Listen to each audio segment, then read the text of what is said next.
Bienvenidos amigos al canal del lector de Ortega y Gasset. Todos los humanos estamos afectados en mayor o menor medida por una inseguridad personal. Esta inseguridad hunde sus raíces en la más tierna infancia y correlaciona con nuestra esencial vulnerabilidad, la que es propia de nuestra naturaleza desde el momento en que venimos al mundo. En algún sentido, vivir va a consistir en añadir capas concéntricas de enmascaramiento o superación de ese ser vulnerable y frágil que una vez fuimos y que allá al fondo aún seguimos siendo.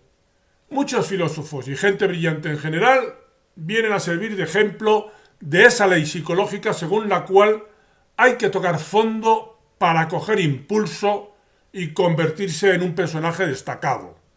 Es pues precisamente a partir de un mayor sufrimiento e inseguridad de partida como muchos grandes hombres consiguen elevarse por encima de la media de sus congéneres, porque obligados con un sobreesfuerzo a compensar ese plus de inseguridad que tales personas han sufrido, han construido sobre ello su sobresaliente personalidad.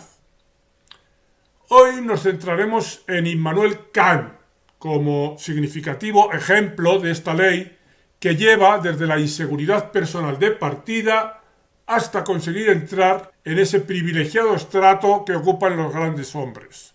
Lo cual, como veremos, no evita que a pesar de alcanzar esa destacada altura personal, arrastren tanto Kant como esas personas sobresalientes en general déficits emocionales que siguen lastrando el conjunto de su personalidad y que asimismo explican la manera en que han ido construyendo sus respectivas filosofías o cosmovisiones. El libro en el que sobre todo nos fundamentaremos es el de Ben-Ami Scharfstein, titulado Los filósofos y sus vidas, para una historia psicológica de la filosofía. Immanuel Kant nació en 1724. Fue el cuarto de 9 hermanos, de los cuales uno murió en el parto y 2 antes de cumplir el primer año de vida. Immanuel mostró devoción por sus padres. Preguntado por ellos en una ocasión, dijo: «No puedo sino sentirme orgulloso de que mis padres me dieran una educación que, vista desde el punto de vista moral, no podía ser mejor». Y en otra ocasión dijo también: «Nunca, ni una sola vez, les oí nada impropio a mis padres, ni nunca vi nada indigno». Su madre, que parece haber sido con mucho la persona más influyente de su vida, murió cuando él solo tenía 13 años, y su padre cuando Kant tenía 21 años. Sin embargo, esa buena imagen que Kant conservó de sus padres no impidió que pensara de esta forma sobre las primeras etapas de la vida, incluida la suya, claro está. Muchas personas, decía, imaginan que los años de su juventud son los más agradables y mejores de sus vidas, pero en realidad no es así. Son los que producen más perturbaciones, pues entonces nos hallamos bajo estricta disciplina. Rara vez podemos elegir nuestros propios amigos y aún más raramente podemos disfrutar de nuestra libertad. Pensaba, asimismo, que las caricias y juegos con un niño no solo dañan a éste, sino que son vergonzosos para sus padres. Todo lo cual hace pensar en cierta rigidez moral en la educación que Kant recibió por parte de sus padres, pietistas. Los déficits que de una manera u otra quedarían como restos de aquellas vivencias infantiles y juveniles de Kant habrían de servir de semilla a un acusado sentimiento de inseguridad, que se tradujo principalmente en una intensa hipocondría que le persiguió especialmente durante su juventud, pero que persistió a lo largo de toda su vida, hasta el punto de hacerle odiar la vida misma. Su exagerada preocupación por su salud lo llevaba a seguir regímenes estrictos y rutinarios, así como a comportamientos obsesivos, que rozaban la superstición. Su vida cotidiana era extremadamente estructurada, desde sus hábitos alimenticios hasta sus horarios de trabajo o de paseo. Kant vivía en Königsberg y rara vez salió de la ciudad, lo que limitaba aún más sus interacciones con el mundo. Prefería la estabilidad de su entorno más inmediato. Este es un canal de divulgación de la filosofía y sus alrededores, especialmente la filosofía de Ortega y Gasset, el pensador en lengua española más importante habido hasta el día de hoy. Ayúdame en esta tarea divulgativa haciéndote suscriptor y dando al me gusta. Hay diversas manifestaciones en su forma de comportarse que señalan hacia la rigidez moral como manera de contrarrestar la inseguridad de base que sentía. Evidentemente, Kant estaba a favor de los valores, de la intelectualidad y el orden, por encima de las, digamos, que peligrosas emociones y deseos. Las distracciones, en general, le parecían nocivas. Aunque, por ejemplo, le encantaba leer poesía, no dudaba en decir que los poetas y los músicos carecen de carácter, pues todo lo reducen a sentimientos y, por tanto, eran artes inferiores. Respecto de las novelas, desde luego aconsejaba que se mantuvieran alejadas de los niños, porque les hacían ponerse a contemplar las musarañas y a evitar pensamientos serios. También consideraba que las novelas eran dañinas para los adultos. En su trato con las personas demostró ser distante. Ayudó crematísticamente a sus hermanas, pero aunque vivían en la misma ciudad, Königsberg, no intercambió con ellas ni una sola palabra, al parecer, durante 25 años. Y respecto de su único hermano superviviente, una persona culta, casi se mantuvo a la misma distancia, y a las cálidas y a veces suplicantes cartas de aquel para estrechar sus relaciones, él, Kant, contestaba fría y tardíamente. Las relaciones de Kant con sus amigos fueron, sin embargo, bastante más cordiales. De todas formas, también guardaba a menudo las distancias, especialmente a medida que se iba haciendo viejo, y en las cartas no hacía referencia a cuestiones personales, salvo en lo que se refiere a la salud, y las dedicaba, esas cartas, sobre todo a hablar de filosofía, de su filosofía o de su carrera. Aunque era lisonjero en las cartas que escribía, no siempre era sincero en esas lisonjas, como mostraba en otras ocasiones en que contradecía lo dicho. Y pese a todo esto que decimos sobre este asunto, era esquivo en cuanto se refiere a los asuntos íntimos. Un biógrafo de Kant decía: Kant había adoptado la engañosa paradoja de Aristóteles. Mis queridos amigos, no hay amigos. Kant era autosuficiente, no había necesitado de ningún amigo. Y el mismo Kant, en una nota póstuma a su antropología, decía: no tener amigos, pero estar igualmente bien dispuesto para con todos, es lo más noble. Un príncipe no debe tener ataduras, pero tampoco ser indiferente.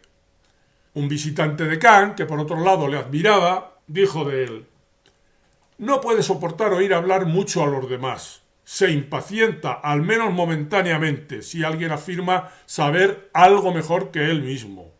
Monopoliza la conversación y dice saberlo todo sobre todos los países, lugares, regiones de la Tierra y cosas por el estilo. Realmente no podía soportar la oposición, como dice uno de sus biógrafos y a la vez amigo. Su vasta erudición le permitía participar en todas las conversaciones y no permitía que ninguna opinión de otro o falsedad se le impusiera. Si alguien se aventuraba a contradecirle en público, demasiado ostensiblemente o de un modo pretendidamente ingenioso, sabía cómo conducir la conversación dándole un giro inesperado, que ganaba a todos para su opinión, intimidando y reduciendo al silencio de este modo al más audaz de los bromistas.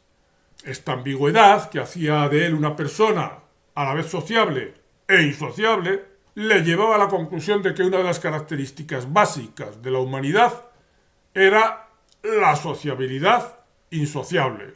Es decir, el hecho de tener que conjugar el egotismo básico de las personas con la misma necesidad de cada individuo de vivir en asociación con otros. Kant, afirmó este biógrafo, que además era amigo suyo, era de ánimo tranquilo y solo rara vez se veía su equilibrio alterado por una emoción. Sin embargo, sus ansiedades o su hipocondría llevan a relativizar estas afirmaciones. Estuvo incluso durante un tiempo deprimido, casi hasta el punto de llegar al suicidio. En sus propias palabras: tengo una predisposición natural a la hipocondría, que en años pasados llegó a traducirse en cansancio de la vida. También decía que en la hipocondría el paciente siente en sí mismo casi todas las enfermedades solo con oír hablar de ellas, con lo cual su estado se parece mucho al de un psicótico, excepto en que no ejerce ninguna compulsión. Todo esto decía él mismo. Kant creía que precisamente la filosofía distraía a la mente de los pensamientos desagradables que le producía su hipocondría y la despertaba a esa mente a la vida. Realmente la relación de Kant con su cuerpo fue tormentosa. Apenas medía 1,5 metros de estatura. Su cabeza era muy grande en relación con el cuerpo. Su pecho era muy poco prominente, más bien cóncavo, y era muy delgado.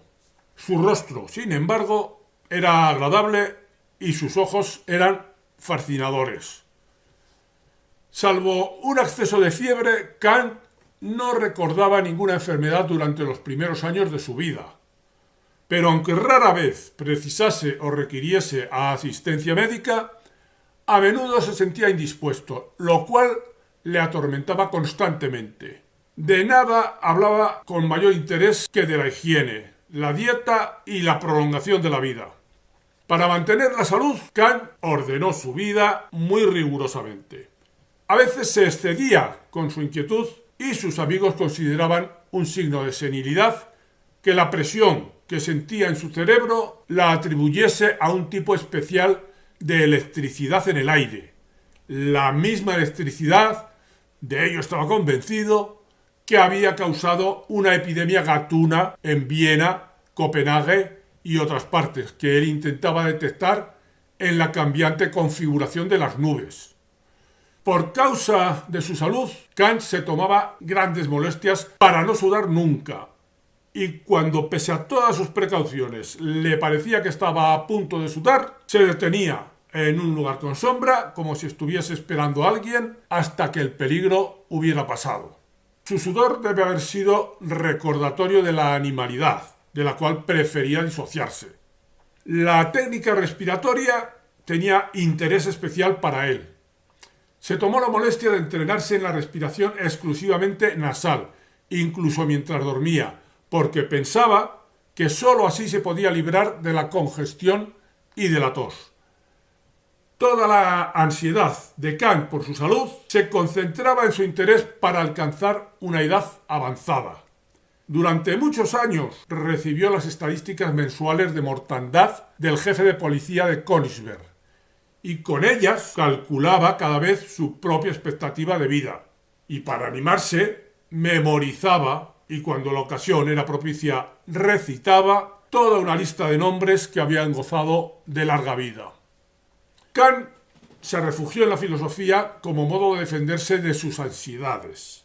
Para un estudioso, decía, pensar es un alimento sin el cual, cuando está despierto y solo, no puede vivir.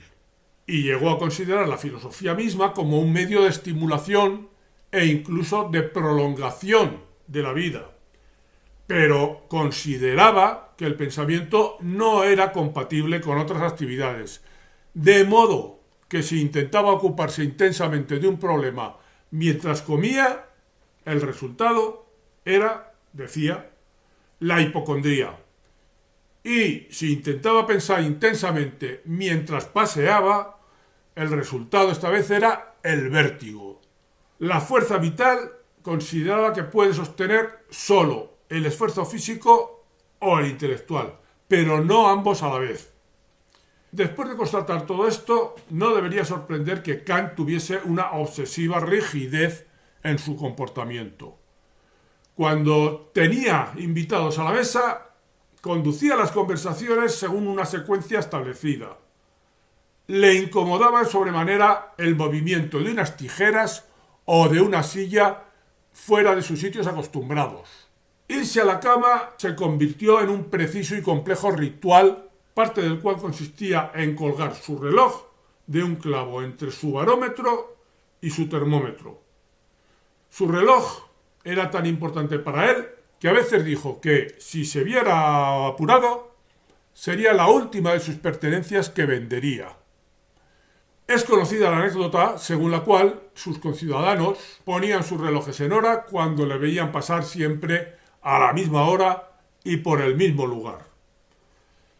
En una ocasión en que le fue a visitar uno de sus amigos y ayudante a la vez, Kant no pudo soportar que el amigo apareciera a aquella hora desacostumbrada y cortésmente le pidió que se sentase detrás de él, donde no pudiera verle, pues, como explicó, durante más de medio siglo no había tenido a ningún ser viviente con él a la hora de la merienda. En la última etapa de su vida, la desdicha de Kant se hizo patente. Declaró: «La vida es una carga para mí. Estoy cansado de llevarla». Y añadía: «No soy cobarde. Todavía tengo fuerzas suficientes para quitarme la vida, pero sostengo que eso es inmoral. Quien se priva de la vida es una bestia». Y la misantropía que le aquejaba y que hasta entonces había disimulado mal que bien, se hizo ahora explícita, y hablaba así de sus semejantes: «Cada cual casi odia al otro, trata de elevarse por encima de sus prójimos, está lleno de envidia, celos y otros perversos vicios. Homo homini no deus, sino diabolus». Casi todas las noches soñaba estar rodeado de ladrones y asesinos. Y tales sueños llegaron a un punto en que, en los primeros momentos después de despertar, tomaba a su criado, que se afanaba por calmarle y por ayudarle, lo tomaba por un asesino. Toca ahora tratar de establecer la manera en que este trasfondo emocional de la personalidad de Kant se traduce en términos de la manera en que construyó su propia filosofía. A los 55 años, hablando ciertamente de su salud, escribió: «Todo cambio me produce ansiedad». Por otro lado, había concluido que la realidad en sí, la que discurre al margen de las elaboraciones que con ella hace la mente, es un caos de sensaciones. De modo que se entiende que en la manera de comportarse espontáneamente la realidad hay un potencial desestructurador que en lo personal activaba en Kant su propensión hacia la ansiedad, porque esa realidad espontánea significa cambio permanente y caos. Su ansiedad se veía mitigada por el orden, fuese el que fuese. Su extrema moralidad servía como recurso de control frente a las infracciones a que pudiera llevarle la vida dejada a la espontaneidad. Combate el mismo que había entre su razón y su sensualidad o su emotividad, que le producía serias perturbaciones íntimas. Probablemente se reflejaba aquí la educación que había recibido de sus padres, muy recta en términos de moralidad, a la vez que muy severa. Creía, en fin, que la naturaleza de los hombres les empujaba hacia la maldad. Esta maldad es radical, decía, e inextirpable mediante poderes humanos. Debido a la rígida moralidad de sus padres, que se tradujo en su propia inflexibilidad moral, así como debido también a su creencia de que el hombre era radicalmente malo, y asimismo debido a su rigidez psicológica, Kant era un rigorista moral, para el cual cualquier orden era mejor que la peligrosa espontaneidad. Así llegó a sentenciar que es deber del pueblo soportar hasta el más intolerable abuso de la autoridad suprema. En este mismo sentido de rigor moral, decía: la ley del castigo es un imperativo categórico y ella obliga a que haya una igualdad entre castigos y crímenes. El que insulta debe ser castigado con el correlativo avergonzamiento. El que roba, castigado a trabajos forzados. Y el que asesina debe morir. Así que criticó la propuesta de Beccaria de acabar con la pena capital como sentimentalismo y humanidad afectada. Si bien estas opiniones pueden ser más o menos aceptables, había extremos en su rigidez moral que es más difícil suponer que no se pasan de la raya. Consideraba, por ejemplo, que la masturbación era una violación del deber que uno se debe a sí mismo, y se halla ciertamente en el mayor grado de oposición a la moralidad. Incluso la consideraba a la masturbación como más degradante que el suicidio. Podemos concluir que la influencia de su vida privada sobre su obra parece evidente. Su rechazo a la impulsividad y su rigor personal se trasladaron a su énfasis en la racionalidad como guía moral. Esto le permitió argumentar que la verdadera libertad radica en la autodeterminación a través de la razón, en contraste con los impulsos y las emociones. En la crítica de la razón práctica, Kant desarrolla su teoría ética basada en el imperativo categórico, que refleja su enfoque disciplinado y racional de la vida. La obra propone que las acciones morales deben estar guiadas por principios universales, no por deseos o emociones. Kant sostiene que la autonomía moral es central y los individuos deben actuar como si sus decisiones fueran a convertirse en leyes universales. En su ética, autonomía significa la capacidad del individuo para gobernarse a sí mismo a través de la razón, sin estar sujeto a influencias externas o a pasiones. Esto se refleja en su propio rigor vital. Su estricta rutina simboliza un compromiso con el orden racional y la autodisciplina. También estarían implicados aquellos déficits relativos a su inseguridad personal en ese peculiar síndrome que hace a tantos seres sobresalientes sospechar de la fidelidad de sus allegados. En general, quedaba al descubierto aquella inseguridad nuclear de Kant, como en alguna medida ya hemos anticipado, en el modo en que se confrontaba con quienes osaban contradecir o poner en cuestión de una u otra forma los principios de su filosofía. Y así, cuando los discípulos más brillantes de Kant empezaron a tener ideas propias, sin dejar nunca por ello de ejercer la adoración por su maestro, se sintió sin embargo traicionado por ellos. A veces, para empezar, elogiaba sin reticencias el buen carácter de sus oponentes, pero enseguida empezaba a ironizar sobre sus opiniones e incluso llegaba al ataque personal.